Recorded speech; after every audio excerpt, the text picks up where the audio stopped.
اور اب رخ کرتے ہیں ضلع مظفر گڑھ کا، جہاں سے رپورٹ کر رہے ہیں ملک کلیم ایوان۔ سرائے کی وسیب کی محرومیوں کو اجاگر کرنے کے لیے بھنڈی کورائی میں 12ویں سالانہ آل پاکستان سرائے کی مشاعرہ منعقد کیا گیا۔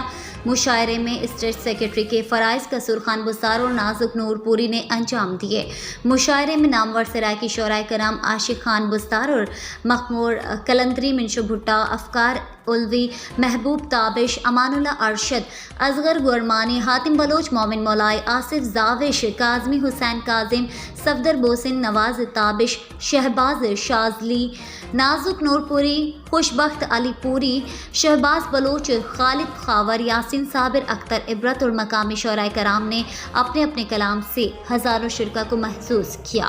سرائیکستان ڈیموکریٹک پارٹی تحصیل جتوئی کے صدر لیاقت سرائیکی کی طرف سے شعراء کرام اور مہمانوں کو سرائے کی اجرک پیش کی گئیں۔